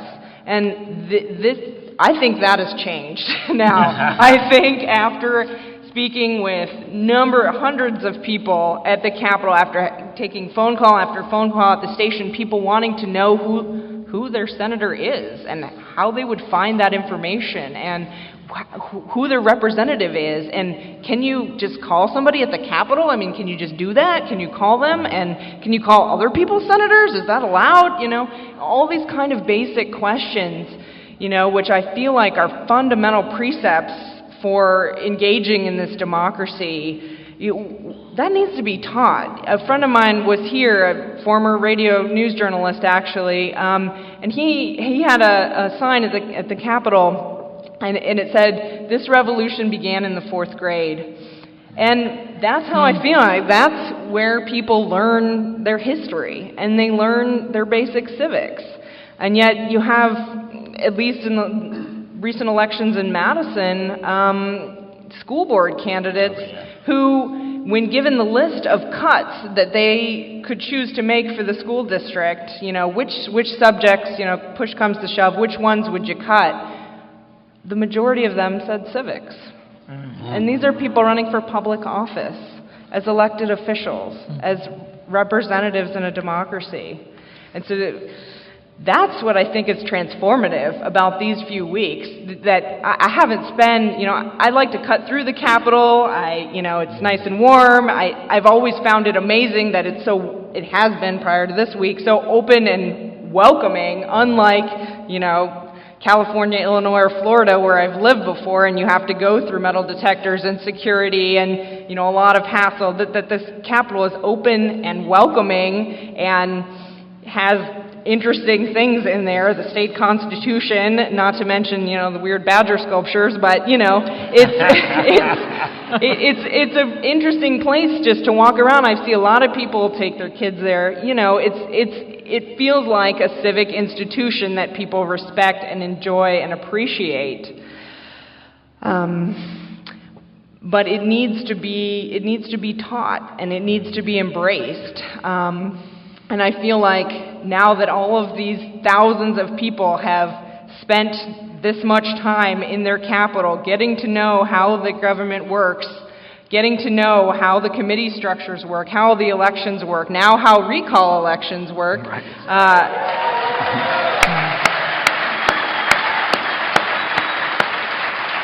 It's an education. I mean, even the state elections board are getting educated. Spoke to them today, and they were looking up the statutes, to figure out how to answer the questions that are arising. So that's the transformative moment, I think, right now. Well, thank you very much, Molly. Molly. Yep. I want to thank all the panelists, and now we're going to turn to the questions. And as I looked at these questions, I was reminded 9 years ago, John Nichols, this guy to my right, and I had the privilege of going to Vermont with then member of House of Representatives Bernie Sanders. And Bernie conducted three, I guess. There's a lot. Yeah. 3 town meetings on the subject of corporate control of the media. And they were extraordinary events. They were packed houses, literally people hanging from rafters in a couple of cases, hundreds and hundreds of people. And it was me and John and Bernie just talking about it and answering questions. And I remember John and I have spoken about this. After the first one in Montpelier, it was in a church on a winter night, and it was freezing outside, even by Madison standards. And we got the questions from the audience. People like you were unbelievably good. They were so much better than the questions I get literally at an academic conference. And it changed the way some of our writing. We had to take up issues we had thought about. And as I read these questions, I had the same feeling. These questions are fantastic. I hope we can get through all of them. They're so good. And what I'm going to do is I'm just going to read one and assign it to each of you so we can get through these rather than have everyone just sort of take a turn at them. Because each of these you could do a whole panel on. That's how good these questions are. We could do a half hour and not even do complete justice to it. So I want to start with Matt Rothschild, if I can. And Matt, we have a long question I'm going to shorten. Why is it the media will not ask Scott Walker difficult questions that do not allow him to perpetuate his talking points? And I think if there's one issue that maddens people who watch, angers people who watch the news more than any other, it's seeing politicians perpetuate talking points when they're BS and not be called on it. You know, I saw Walker on Meet the Press, and David Gregory was almost landing a punch or two, but he let Walker off so many times it ultimately was frustrating. And you know, the guy is just a robot. He's kind of an ideological robot, Walker, and he doesn't blink, and so it's hard to get him off those talking points. But you know, one of the things he said that was not contradicted by David Gregory was, you know, he would say, we've got to give, you know, this whole tools thing. You got to bust unions so that the local governments can cut their budgets by screwing their workers. That's what the tool thing is. And David Gregory didn't say, well, there's a lot of local governments who don't want that. I mean, Madison, for instance, just extended its contract. So, you know, that was an obvious thing. And then, you know, if these governments really, you know, want the unions to go away, why wouldn't they be on his side? And so it's just, to see those missed opportunities, it's kind of brutal. And David Gregory asked tougher questions than most people who asked of the governor. So. All right, well, let's go to Frank Ems back down. Frank, we have a question here, and I'll read this one to the best of my eyesight's ability. As an African-American man who has been active in progressive movement, I'm confused why there isn't much diversity in both the leadership and membership in Madison or the state among progressives. And so I think that's good. With your experience, I can't think of a better person to ask. Well, he's not the only one that's confused. I'm confused too. So I think let me put it this way. I think Madison is more segregated now than it was when I first came here in 1961. That's the first thing I would say. And I can't answer why it's in the leadership issue. I think that's a question of our making our institutions more democratic and fighting for that and seeing to it that'll happen. But I will say why Madison is more segregated, and that's because they tore down the only integrated housing in town, which was in Regent Street, where Fabrionis, that's the only thing that's left. Because the Italian, Green Bush was torn down, and that was an Italian, Jewish, and black neighborhood. Why is there a statue halfway down Park Street, right, for the civil rights movement when you look around and there's very few people there? And that's because that was a black inner city neighborhood, and people were closer. Now people are off in the corners of the city, out of sight, out of mind, and driving while black is a big problem here in the city. So from my perspective, it's a question of all of us getting together and really saying that we're serious about these things. I think there is some hope. I think one of the things that I was privileged to do with Molly during this stuff, the whole thing in the Capitol, is we went out there last Thursday, and we were trying to put together this show, and she said, well, go find somebody out in the hallway. So we found all these kids from Wanakee, and then the next day we found a whole group of Hispanic kids in East, West, and La Follette. And we recorded them. These are high school kids. And they're talking about the need for human rights to be worker rights. They said, we're all in this together. And it was a we that was an inclusive racial we. And so this was the great hope that I could see out of this, that these kids walking out of school, coming down there, speaking from the heart, and addressing the kind of issue that was just raised here. So when you see that or hear that, there is some hope. But I think we have a long way to go here with this business, that we have to consciously say, what is going on here? Why are people being pushed around? Why are people being discriminated? Why are people being disrespected? And we here in this room have to work on that, or else we'll still have that question another 5 years. All right, thank you, Frank.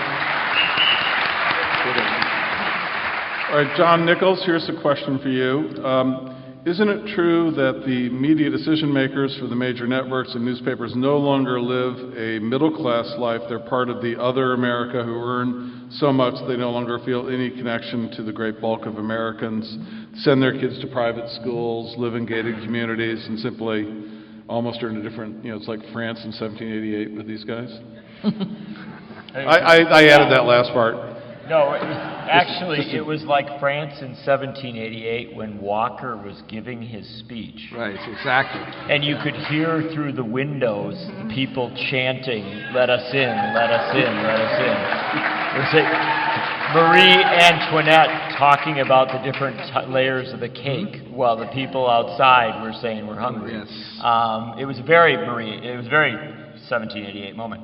And before I answer that brilliant question, let me also say that the question that Frank took, which he answered so well, one thing that has been so incredibly inspiring and encouraging to me throughout this struggle is the fact that the leader of the firefighters in Wisconsin, Malin Mitchell, is an African-American man who has been right out front in this movement. And I saw a woman from up in, I think it was up in Park Falls, who was down for one of the marches, and she had on the back of her sign, she'd cut out a picture of Malin Mitchell and it said, Malin Mitchell for governor. So I'm hopeful. But about the makeup of the advisors or makeup of the people that run our media, that's exactly right. And part of the big problem in media today, our newspapers, our television, our radio, is that because we've had the decision makers have figured out that they can make a lot more money if they have a lot fewer journalists working for them. They have squeezed out that sort of mass staff. When I was an editor at the Toledo Blade, I had on my staff, I had people who had serious drug problems, serious drinking problems, serious personality problems, and we called them journalists. And there were times, you ask that question, why doesn't anybody ask Walker a tough question? Because, sometimes it's good to send in the person with a serious drinking problem, who doesn't really care. But it's a joke, but it's also true. We have squeezed, as we've downsized our newsrooms, as we've downsized our journalism, we have turned it into this sort of elite professional class that comments on our lives rather than reports on our lives. Or lives them. And these folks, we do not have these kind of like masses of journalists that go out into our communities and that are of us and that come from many, many different backgrounds. And that's a real crisis. And the one thing that's encouraging, though, is that as mainstream media, by and large, because of its ridiculous profit-taking and its obsession with squeezing every last penny out for its owners, drives itself off the cliff, new media is developing, and new media looks like us. Facebook and a lot of other things, more and more, and that's the fact of the matter. 20 years from now, we won't make a distinction between old media and new media, and we also won't make a distinction between mainstream and alternative, because the fact of the matter is, 20 years from now, Amy Goodman will be mainstream media. All right, Lisa Graves, here's a question for you, and the question is, who funds the Club for Growth? Why hasn't the media investigated this? And feel free to extrapolate from that to all sorts of other evil groups that you want to mention. Well, the Club for Growth is on my list. So we actually did a report today on League of American Voters, which is a Dick Morris advised operation, and basically where their funding comes from. So we're actually going to do a series about some of these folks. So Club for Growth is a group that actually I just looked up their tax forms just last night at 2 o'clock in the morning. Believe it or not, they had revenue of about $3.5 million in the year that they reported, which was for 2009. So we don't know how much money they brought in the election year last year in 2010. Then their Club for Growth Wisconsin had about $3.5 million in the 2009 year. Now, one of the things that you see in some of the literature is that they'll say from time to time that they don't take corporate donations or they don't take donations from corporations, but we know that the groups get around this by taking donations from corporate CEOs. So just in the same way that David Koch, his PAC here in Wisconsin, Koch PAC, gave Scott Walker $43,000, which is like the max. It was second only to two different realtor PACs that kind of divided and both gave him $43,000. But so Koch PAC could only, in essence, give Walker directly $43,000, but Mr. Koch himself could write $1 million check to the Republican Governors Association in the summer of last year. And the Republican Governors Association spent $5 million in the state. So for Club for Growth and Club for Growth Wisconsin, you don't know who their funders are, which corporations or which corporate CEOs are writing them big checks because it's hidden in their tax forms. They don't disclose that information. They don't make it public. Club for Growth in Washington is run by, or at least has been run by Pat Toomey and a bunch of other cast of characters. But one of the interesting things about Wisconsin's Club for Growth is that one of the main people who was one of their main consultants in preceding years is it R.J. Johnson? Johnson, R.J. Johnson. So I was looking him up also, because that's what we do. We look them up. R.J. Johnson was a consultant for Club for Growth Wisconsin last year. It appears, at least there was some information that he was consulting with them, but then at a certain point he became the main advisor for Walker. So, one of Walker's main advisors is also an advisor to Club for Growth Wisconsin, and Club for Growth Wisconsin is running ads now supporting Walker. So there's a lot of history. Right? See, see, this is how smart the crowd is, right? There's a lot of relationship going on there, and so one of the things we want to do is help spotlight that and crack open information on those folks. But thank you. And I swear I didn't plant that question just because I was looking up their IRS forms last night. It's just because, as my husband knows, I'm hopelessly committed to digging out the truth. So there you have it. Well, thank you. This next question was not a plant either. It's for Molly. The alternative media is great, but reaches such a small audience. Is there anything we can do about that, or do we just have to try to make the corporate mainstream media work for us? 256-2001. Call now. I feel like I'm on the radio. When's the pledge time? It's now. Yeah.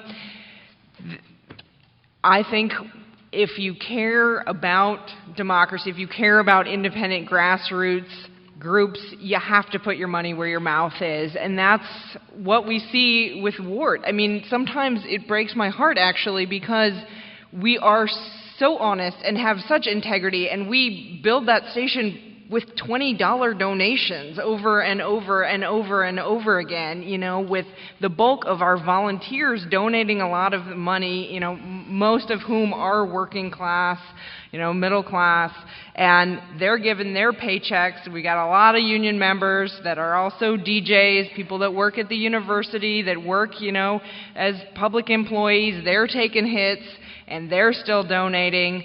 A lot of the donations we get are small, and that's the size of the challenge that's in front of us is formidable, and it's not on pace and equivalent to the scale of the resources we've been able to amass to meet that, to rise to. I feel like we've been able to rise up in spite of that and do amazing things for 35 years in spite of our budget. But when I think of the scale issue, and I think of that, because I do think of that. I don't fool myself into thinking that Wart has the same impact as other organizations, but I think that if we're serious about that idea, then we have to examine that. We have to examine the degree to which we're willing to support them, and the degree to which we want them to exist, and the degree to which we are going to build them to be the best they can be, to grow and continue to have a larger impact. If those of you that know the story of Democracy Now! Know that they built that show from almost nothing, from a scrappy little studio they got kicked out of in a community radio station in New York, to, a huge, by our standards, nice studio now, and daily broadcast, TV, radio, internet on 900 stations all over the country and all over the world. They did that one step at a time through grassroots fundraising, and that's been their trajectory. I think has inspired a lot of us and has had a great impact. But that's what's needed. That's what I feel like is needed in order to meet the size of the challenge that's out there. All right, thank you. I've got a question now for Matt Rothschild. Matt, what is your response to the feeling that the best media coverage of the issues and protests has been from Jon Stewart and Stephen Colbert on Comedy Central? Well, I don't agree with that. I mean, I think Ed Schultz has done an incredible job. And his show the other night about teachers was just one of the most powerful shows I've ever seen. Yeah. And his coverage here in Madison, his consistent coverage, which is what has made him stand out above everybody else. He just doesn't leave the story alone. He loves the story, as he says on radio always.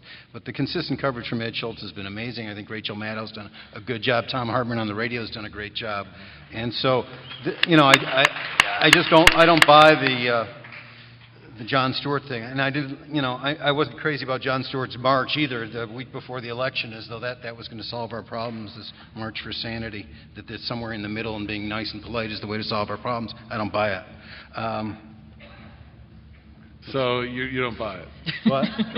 You don't. They're not the answer. They're not the answer. They're not the answer. Okay. I mean, at some point, irony ceases to be the answer, and you have to really stand up for something. Woo. Yeah. All right. Frank M. Spack, here's one. We've got several questions along these lines. I'll give you one of them. How do we maintain the energy to support labor and progressive causes over time? The energy has been, come here in the last month. I don't know. I think you just have to speak from the heart and be committed. I never thought at my age, at 68 here, I started this when I was about 22 here, and we organized a union when there were no union rights for undergraduates here. We were getting paid less than the minimum wage, so I thought it would be a good idea to get paid $1.25. That was in 1962. We got the Teamsters to agree not to deliver toilet paper to the dorms during exams, and we got a deal here. What? Nice. So I think that you really have to take it from your soul. You stay in the long haul. If you have a basic belief that people should be treated decently, why would you give that up? It seems to me you just keep fighting for it. Thank you very much, Frank. Here's another question that wasn't a plant, at least I don't think so, for John Nichols. John, as you all know, or many of you may know, is from Wisconsin. What, 14 generations, is it? Only 7. Only seven. Okay, excuse me. I knew it went back a long way. I was counting both sides of the family. 1586. Actually, it would be 14. Yeah. Let's see. And you're from rural Wisconsin, too. I am. Yeah, not including Madison. Okay, so here's the question. Uh-oh. Sometimes it seems like the urban-rural political divide is less in Wisconsin or in Dane County anyhow, but walkers seem to campaign mainly on a platform of rural Wisconsin against the train. How do we deal with the urban-rural split politically? Well, if that isn't a plant question, thank you, Mom. Look, this gets to a real fascinating challenge of the left, and that is that the state senators who are down in Illinois and who are making the ultimate sacrifice I'm thinking of what kind of digit would I choose to lose, finger or toe, rather than spend 2 weeks in Illinois. But I just want to point out that a number of them are from rural Wisconsin. Bob Jauch is from Poplar, Wisconsin. Jim Holpern is from Eagle River. One of the critical things to understand about this state that is different than other states is that in the 1930s, when the Progressive Party came to power, they passed the first major pro-labor legislation in the United States. This state, before we had a Wagner Act, before we had Roosevelt doing all this stuff at the federal level, it was done here in Wisconsin first. We did what the New York Times referred to as the first Bill of Rights for organized labor. And that freed unions to go out and organize not just in the big cities, but in small towns. And so we have the unions and the labor movement touched parts of this state that in many other states, the equivalent areas were not touched. So that has made it a different and better place. Our cheese is better as well. And, but we do have a challenge here, and that is that in that last election campaign, I love Tom Barrett. I think he's a great guy. He's a friend of mine for years. But the fact of the matter is I was just so frustrated because Tom Barrett's literature was this generic, boring, democratic, I sort of like a little bit of education. Whereas Scott Walker's literature, he had distinct literature aimed at rural areas and messaging aimed at rural areas all the time. And if we're going to win this fight, if we're going to win this fight in a big way, we have to recognize that the most important rallies are not the ones at the Capitol in Madison. I love those rallies. I love them. And I love seeing 120,000 people the other day. But the most important rallies are the ones in Platteville and Racine and Union Grove and yes, and all of and Horicon and Juneau and all of these and Cuba City and all these places, because the fact of the matter is that right now,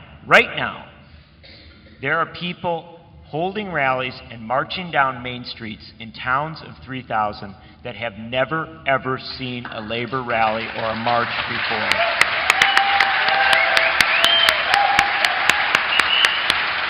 And I want to tell you, Molly uttered an obscenity, so I will as well. I want to tell you, this was the incredible thing. We were in Union Grove when we came marching out of the Legion Hall, marching down Main Street, 200 people, black and white, mostly women who work at the Southern Center, marching up the street. There were 3 drunk kids standing, and this is Union Grove, so it was a rather typical day, 3 drunk kids standing on top of the bar, kind of observing what was happening. And then they disappeared. And about 5 minutes later, they came around in their farm truck, driving by, honking their horn, yelling, "Fuck Scott Walker."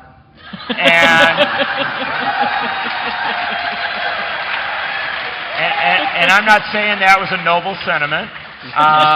But what I am saying is that was their show of solidarity, and the fact of the matter is, I want to be very blunt with you. You got to reach the drunk kid standing on the bar, and this movement has done it, and I am incredibly impressed by how diverse and how out there it has gotten. So. All right, thank you, Tom. Lisa Graves, it's your turn now. And polling repeatedly shows, even recent polling that I've seen, that when Americans are asked in generic polls of how they want to deal with the budget crisis, the number one choice by far, most popular, is raise taxes on rich people, unquestionably. So the question is, why do no elected politicians or candidates seem to ever mention tax increases on the wealthy? Well, that is an excellent question. It's sort of a rhetorical question almost, but... That's an excellent question. You know, in Washington, where I was for so long, you know, it was just a word that could not be spoken. It wasn't a 4-letter word. I guess it was a 5-letter word, taxes. And they all seemed to shudder at the thought of George Herbert Walker Bush, I should say, losing in 1992 because of no new taxes. And so there's this sort of conventional wisdom about what people want, and then there's sort of the reality of what people want. The fact is that, you know, from my personal perspective, there are certainly injustices in the way the tax system works within the U.S. and within Wisconsin in terms of the property tax rates versus the income tax rates. But all of those things really pale, I think, in comparison with really the question that we should be asking, which is, what are corporations paying? What are corporations paying? You know, we get tucked into this issue of school levies. You know, you have to have a school levy, but not a prison levy. You know, there's no levy saying, you know, how much money are you willing to raise on your property taxes to fund prisons? You know, but if you want to have schools, that's levied. You know, there are problems with that system. But all of that, I think, misses the point, which is that we have a situation in which corporations are paying basically less in income tax than they probably ever have in U.S. history. Less. And our country is in a worse situation. You know, these are empirically true. And yet you see the way they have just gamed the system through the tax code. Every single time there's been a proposal, for example, about gas tax about putting tax on petroleum to deal with some of the real costs of petroleum use. The corporations actually are so brazen now, they say, well, you can't if you pass that tax, we'll just put it on the consumers. So they basically try to intimidate people. And similarly, you saw, I think, in this past election, and we did a piece on this idea that cutting taxes creates jobs. Well, I'll tell you what, putting more money in the pocket of Carly Fiorina in California, who made money laying off good American jobs and exporting them to Asia, if she got more money in her pocket, she's not going to create more jobs here. That's not actually how it works. There are huge myths out there that the media perpetuates about these choices, and they're false choices. The fact is that, in my view, in our view, in the center's view, this economy is built on the backs of working people in this country.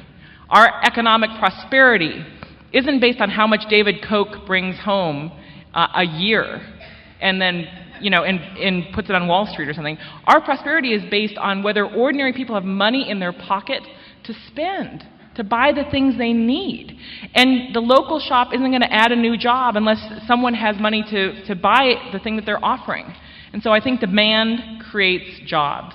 And demand is built on people having good jobs and good wages. That's why this budget bill, I think, is so devastating. The idea that you're just going to basically run for office on the notion that you're creating jobs, and when your first major act is to cut thousands of good-paying jobs and claim that this is a necessity is false. And I think that this state is ready to have that conversation about taxes and sacrifice and trade-off and who's sacrificing and who isn't sacrificing at all. Thank you, Lisa. We've got one final question that I would actually like to have several of the panelists who have direct links to this question answer, which is on creating our own media and doing independent media and alternative media. How do we break out of the echo chamber of preaching to the choir and get to people who aren't normally exposed to our media and our work? And let's start with you, Molly, and I think, Matt, I'd like you to answer that, and Frank, too. I feel like we do that every time we go out on the street and we interview people.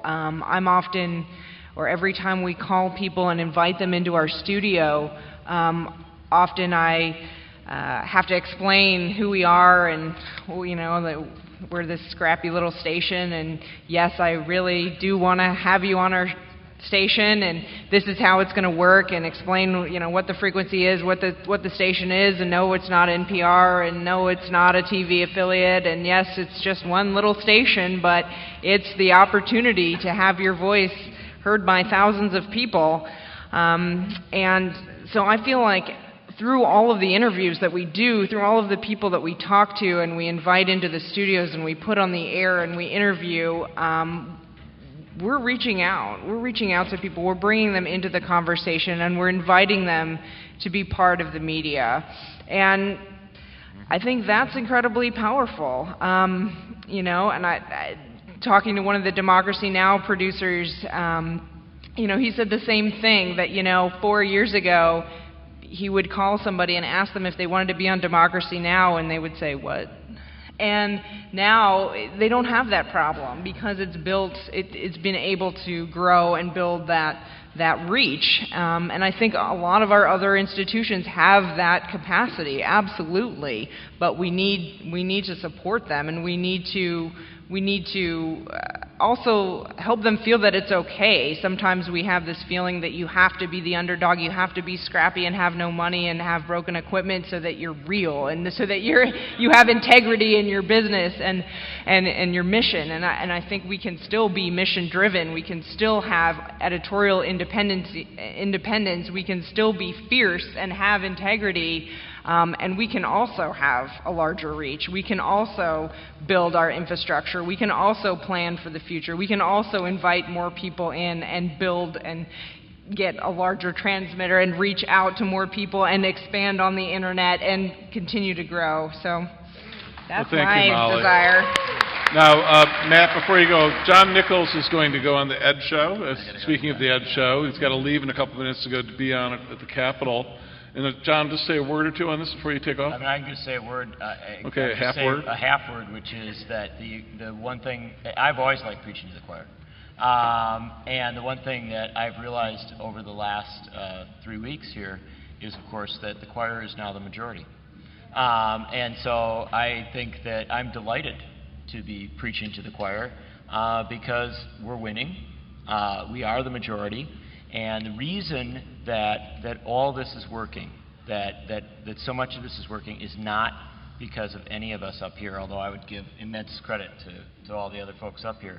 The reason that so much is happening and why this matters so much is that you folks keep turning out. Yeah. And it is those crowds, that's the story. It is a story more powerful than any big media executive, than any corporation, because no one can deny those images of tens of thousands of people petitioning for the redress of grievances. Thank you. Thank you, John. Thank you. Take it easy. Matt Rothschild? Sure. Before I answer, I just want to make a plug. Next Saturday night, not this Saturday, but next Saturday night, March 12th, at the Barrymore, Jim Hightower is coming to town. It's at 7 o'clock. Tammy Baldwin may be speaking. We're also trying to get Dennis Kucinich to come. So I invite. It's for free at the Barrymore, March 12th, 7 o'clock. So, preaching to the choir. I preach to the choir every month. Or I preach to the choir every day. I don't mind preaching to the choir. Sometimes the choir wants to be preached to. At the Progressive, when the magazine gets to the 50,000 subscribers, I hear from subscribers all the time that we're just a lifeline for them. And so it's important to maintain that lifeline for leftists. And I think WRT serves that same function. And I don't want to denigrate that function. I think it's an important one. I also think that preaching to the choir isn't the end of the, that the choir isn't the end of the caboose, that the choir preaches after we preach to them. The choir then goes home and preaches to their neighbor. If not preaching, at least talks to their neighbor. And that's where politics really happens, on the street with your neighbor, with your friend, with your colleague, with your basketball player who doesn't agree with you. And you can have an argument. And, if you said before the Iraq War that it was going to be a disaster and it was a disaster, and you told your neighbor that, maybe they're going to listen to you next time. You preach to the choir, and then the choir takes it from there. That's part of it. There's also another thing that I think a lot of us try to do in the alternative media, which is to get the word out beyond our usual medium. So at the Progressive, we do radio. At the Progressive, we send out op-eds to mainstream newspapers. We also try to get on Wisconsin Public Radio, and Ruth Conniff gets on national TV, and we try to get it out there to the extent possible, and we're on the internet fully to the extent possible, and in social networks. So in this day and age, it's just not true that we're just preaching to the choir. And finally, Frank Emsbeck, the choir. Yeah, well, we have the same basic strategy. We're a producer of content, and so we're a content provider. Our theory is that if you do news, it's less exclusive. You put news on the top of the hour on a small station in northern Wisconsin or in the middle of Pennsylvania, nobody has a chance to turn it off. So you have a broader audience. So our strategy is to work with community radio, produce news from the grassroots, and get that out into communities and places and in ways that people would normally not do. So we're on a couple of hundred local union websites. People can click on it, listen to the news. But we're also on all these little commercial stations that many, many people listen to around the country. And so our theory is that the combination of all these things is what will allow us to break out. But it is a resource question. There's absolutely no question about that. We depend on community radio to help support us and a couple of hundred local unions and a few thousand people. But the fact of the matter is that all of us are under-resourced. And I will say 2001. We, Worker Independent News, is totally separate from WORT. We're a totally separate operation. And we depend on people just like everybody else here does. So I think if we're talking about social change and we're talking about what we're going to do, we have to give serious thought to how we're going to make and allow the resources for independent media to be available to us and grow so we can plan. Because if we can't do that, we need to just keep one thing in mind. Every day in this country, the Conservative News Service provides to every single radio station in the country that wants it, every single pundit, and every single congressional staff person, 3 fully produced radio programs ready to go, and they can play them. And now that the stations have fired most of their staff, you see, they just take it and play it. And that's the kind of competition we have, and it's possible to break through if we have the resources, because people want to hear what all of us have to say. Well, on that note, let me conclude by saying that I think the point Frank just touched on is imperative. The political right and the Walkers of the world and their benefactors have understood the importance of media far more than those of us in this room as a rule have understood it, and they've devoted the last 40 years to making the media system look exactly like it looks today, with the results we're getting today. And now I think the battle's been engaged, and there are two sides playing it, and media is going to be one of the central places where this fight is carried out. On that note, thank you all very much for joining us, and struggle onward.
Thank you.